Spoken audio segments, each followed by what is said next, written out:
1929 became a symbol in people's minds. I mean, if you said 1929, it was like saying 1776 or 1492. I mean, everybody knew exactly what you were talking about. In 1929, my dad, who was 26 years of age then, was employed as a security salesman by a local small bank. And he sold stocks and bonds, but he mostly sold stocks. And when stocks fall 48%, and you were selling them to people a few months ago, you really don't feel like going out and facing those same people. So I think my dad probably elected to do, as they say now, shelter in place, which means stay at home. And there really wasn't that much in our house. We just had a small yard. It was wintertime anyway. My dad wouldn't have been puttering around the yard anyway. And it really wasn't, television wasn't there. And he and my mother got along very well. So under those conditions, I was born about 9 months later. So I didn't notice at the time that the market was closed. But the stock market had actually recovered over 20% during that 9.5-month period or thereabouts. People did not think in the fall of 1930, they did not think they were in a Great Depression. They thought it was a recession very much like had occurred at least a dozen times, although not always when stock markets were important. But we'd had many recessions in the United States over the time, and this did not look like it was something dramatically out of the ordinary.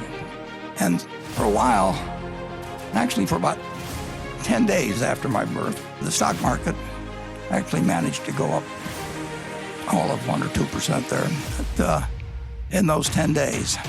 But that's the last day.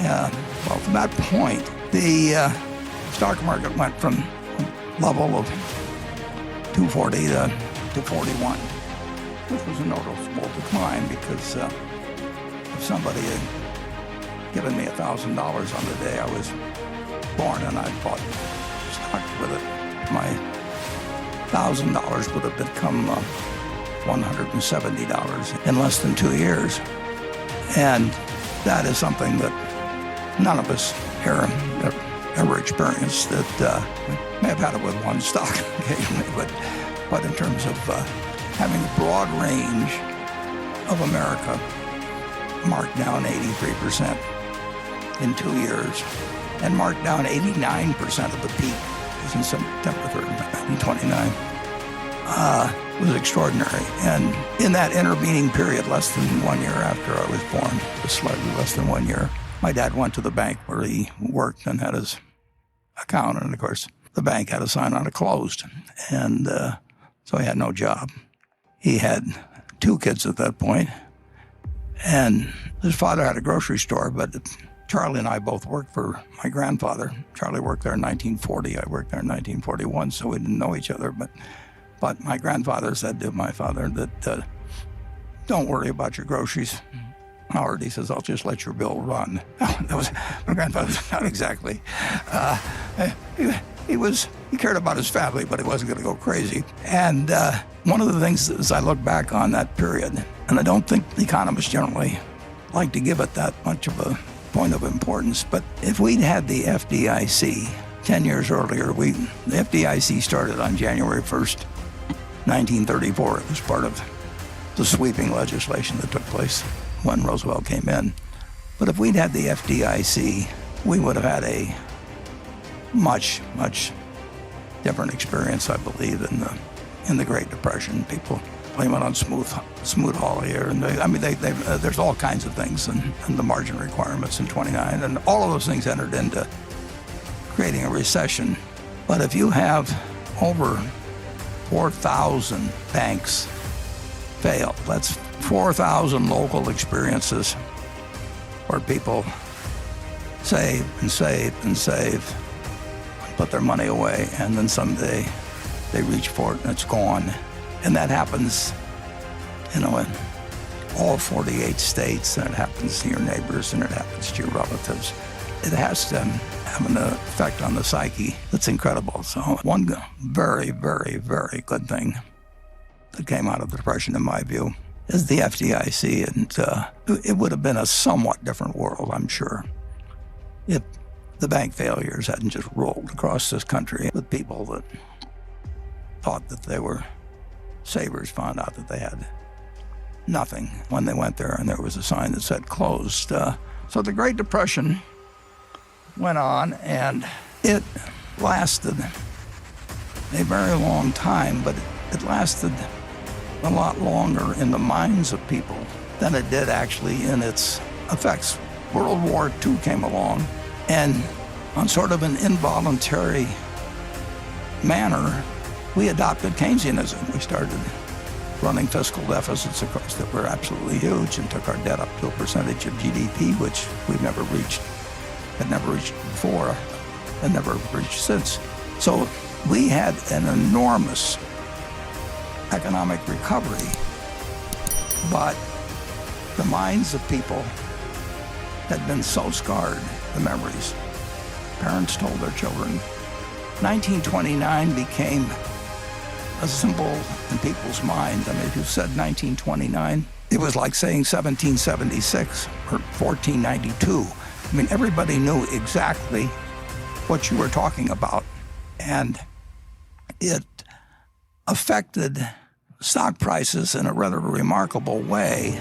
It was January 4th of 1951 that the kid who was born on August 30th in 1930 had finished college before the stock market got back to where it was at that earlier time. So take the years from 1930, or 1929, really, to 1951, or take the year from my birth, 20 years, and bear in mind that, the country was only 140 years old when this started. That's 20 years out of this amazing 231-year lifetime of our country that was flat out, a time of no economic growth and no feeling by people in terms about the wealth of the country, about what the American economy was worth, but all these corporations that were doing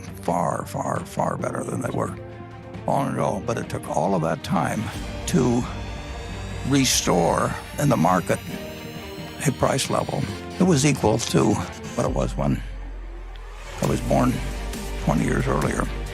So if you think about the fact that we're enduring a few months, and we'll endure many more months, and we don't know how it comes out. And people in the 30s didn't know how it was going to come out, but they endured, persevered, prospered, and the American miracle continued.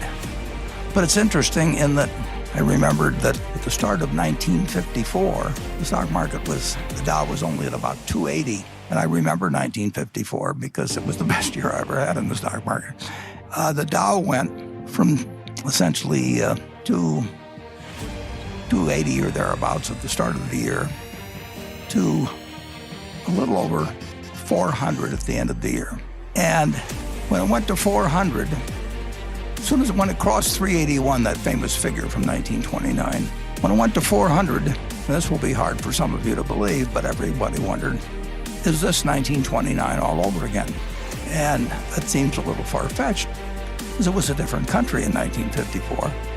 But that was the common question, and it actually achieved such a level of worry about whether we were about to jump off another cliff, just because the 381 of 1929 had been exceeded, that Senator Fulbright, Bill Fulbright of Arkansas, who became very famous later in terms of the Foreign Relations Committee, but he headed the Senate Banking Committee, and he called for a special investigation.